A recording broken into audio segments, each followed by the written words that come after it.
On July 17, 2014, two major events took place. Malaysian flight MH17 was downed over eastern Ukraine, presumably by a missile, and Israel began a ground invasion of Gaza. Israel's invasion was granted an almost complete media blackout. The MH17 tragedy, however, got full coverage and was immediately propagandized.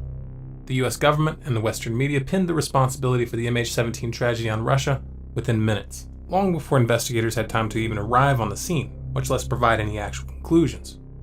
Then came an all-out information war, with lies, omissions, and disinformation coming from all sides. The geopolitical implications of this event should not be underestimated. Depending on how much mileage Washington can get out of it, the downing of MH17 could end up being extremely pivotal. Anyone who knows their history knows that media coverage of events like these often lay the psychological groundwork for war. Consider the sinking of the Lusitania in 1915, for example. So who was really responsible for the downing of Flight MH17? First, let's just start by asking some obvious questions. For example, why was Flight MH17 routed directly over a war zone? This was not a normal flight path. In fact, it was 300 miles off course. Normally, planes on this flight path keep significantly farther south, and the decision to allow MH17 to fly over Donetsk was ultimately the decision of the authorities in Kiev. Now, Kiev initially claimed that they were acting under the assumption that this route was safe as long as the flight stayed above 32,000 feet, which is out of range for man-pad surface-to-air missiles. But that statement was later contradicted by Ukrainian officials who said that they knew 3 days before the downing of MH17 that the separatists had the Buk missile system, which is capable of hitting aircraft at much higher altitudes. Now, to fully understand the implications of this decision, we have to look at what's been really going on in Ukraine lately. Mainstream media hasn't been talking about this very much, but for the past month and a half, the Ukraine military has been using heavy artillery and airstrikes against entire towns in East Ukraine. This shelling has been indiscriminate, with many of the munitions striking in residential areas. The civilian death toll for this bombardment was estimated at over 257 people 1 month ago, and the attacks intensified shortly after. Washington was silent. European officials were silent, and the UN was also silent. The separatists retreated from Slavyansk, regrouped, and over the past few weeks they've shut down a number of Ukrainian military aircraft, effectively stalling the advance towards Donetsk. In that context, Kiev's decision to route a civilian airliner 300 miles north of its normal flight path, putting it directly over an active war zone, a war zone where they themselves were the primary aggressor, wasn't just stupid, it was criminal. And let's remember how East Ukraine became a war zone in the first place. Did East Ukrainians invade West Ukraine or bomb them? No. The East Ukrainians held a referendum to declare their independence. They had a massive voter turnout, much higher in fact than the official elections that Washington endorsed, and the self-appointed government in Kiev responded by attempting to bomb them into submission. And again, this so-called international community just stood by and watched. And this wasn't the first time. Remember, we had the Odessa massacre, where the Ukrainian police stood by and did nothing as neo-Nazis burned over 40 anti-Kiev protesters alive. Among those killed was a pregnant woman who appeared to be strangled or beaten to death. The Ukrainian government totally covered up these crimes and blamed the tragedy on the anti-Kiev protesters. Apparently, these people burned themselves alive. But let's not stop there. Let's take this all the way back to the beginning. We have evidence that it wasn't Yanukovych that used snipers on the protesters in February. The real killers came from within the Maidan coalition. Yeah. So that he has some sort of, how to say, trust among all these Maidan people and civil society. And second, what was quite disturbing, the same Olga told that, well, all the evidence shows that people who were killed by snipers from both sides, among policemen and people from the streets, that they were the same snipers killing people from both sides. Well, that's, yeah. So that, and then she also showed me some photos. She said that as medical doctor, she can, say that it is the same handwriting, the same type of bullets, and it's really disturbing that now the new coalition, that they don't want to investigate what exactly happened. So that there is now stronger and stronger understanding that behind snipers, it was not Yanukovych, but it was somebody from the new coalition. I think they do want to investigate. I mean, I didn't pick that up. It's interesting. Gosh. Yeah. There actually was an investigation.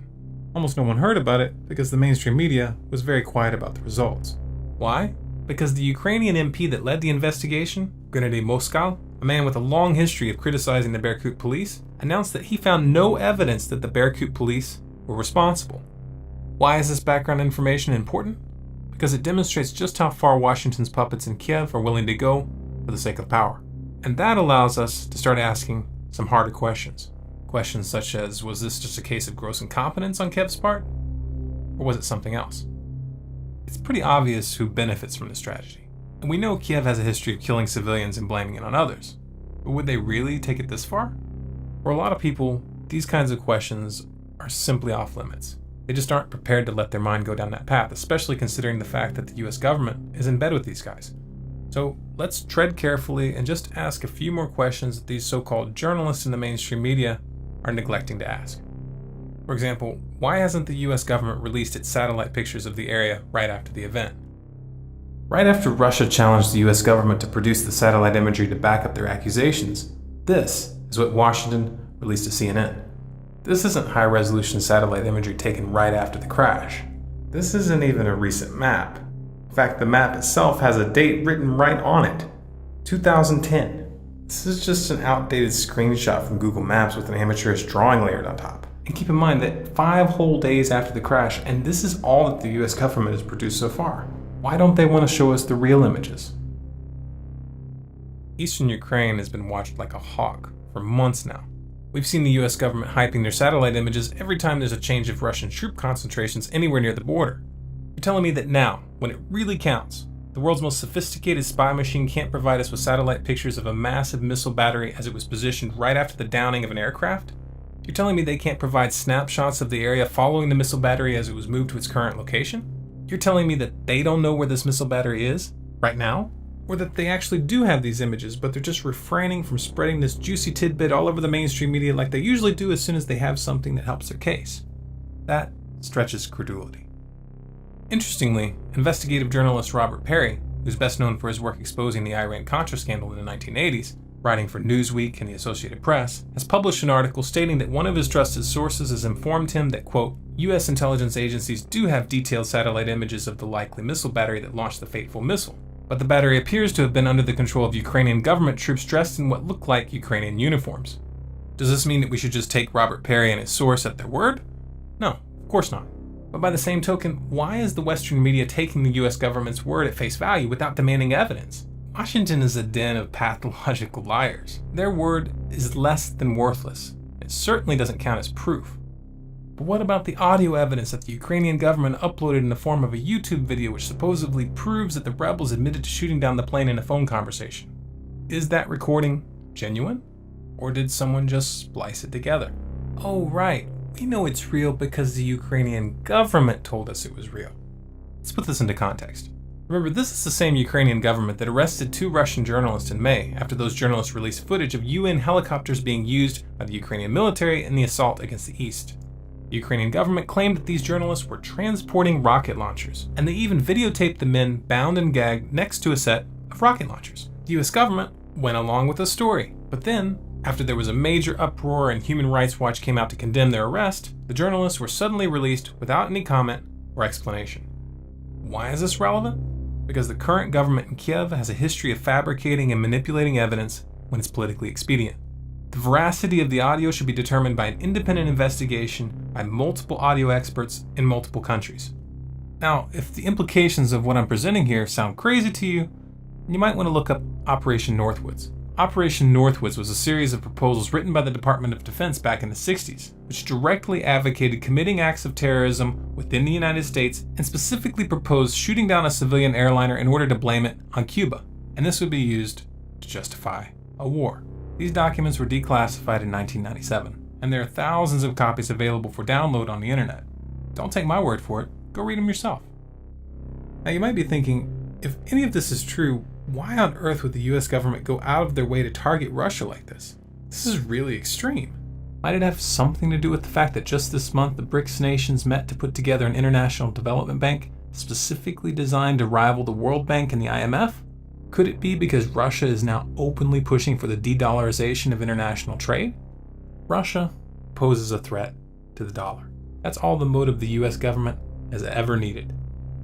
But What if we get incontrovertible proof that the rebels mistook flight MH17 for a military aircraft and shot it down?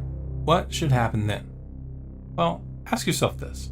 What would be done if this mistake had been made by the US military and the airliner had been, say, Iranian? Oh wait, that actually happened. In fact, it happened exactly 18 years before the MH17 tragedy, on the very same day. On July 17, 1996, TWA Flight 800 was downed over Long Island. The US government claimed that the explosion was a result of an internal malfunction, but numerous eyewitnesses reported that they saw a missile being fired up from the ground. And even the New York Times referred to the evidence of a cover-up as, quote, formidable. The US government never admitted they were responsible. But that's a really bad example, isn't it? Here's a better example.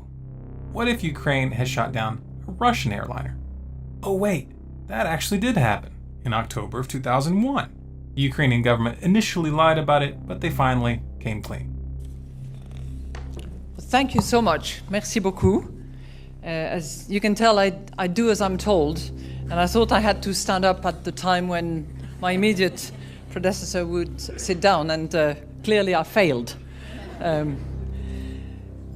Good afternoon, and thank you very much for having me with you. I would like to thank the National Press Club, and especially President Angela Grilling-Keane, for not only inviting me to this prestigious venue, but essentially presenting the outline of what I want to talk to you about now.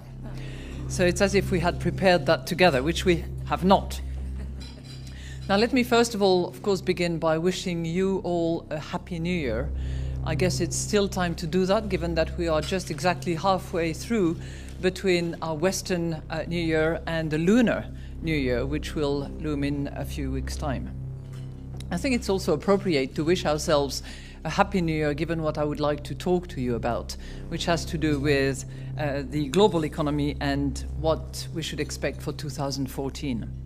Now I'm going to test you numerology skills by asking you to think about the magic 7. Okay? Most of you will know that 7 is quite a number in all sorts of themes, religions, and I'm sure that you can compress numbers as well. So, if we think about 2014, all right, I'm just giving you 2014, you drop the 0, 14, 2 times 7. Okay, that's just by way of example, and we're going to carry on. So 2014 will be a milestone and hopefully a magic year in many respects. It will mark the 100th anniversary of the First World War back in 1914. It will mark the 70th anniversary,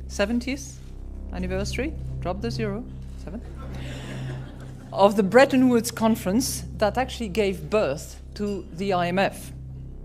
And it will be the 25th anniversary of the fall of the Berlin Wall.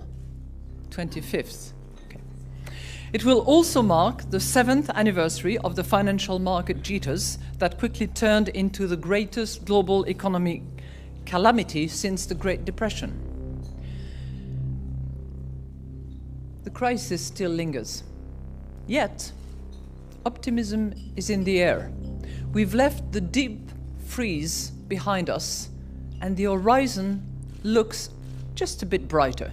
So my hope and my wish for 2014 is that after those 7 miserable years, weak and fragile, we have 7 strong years.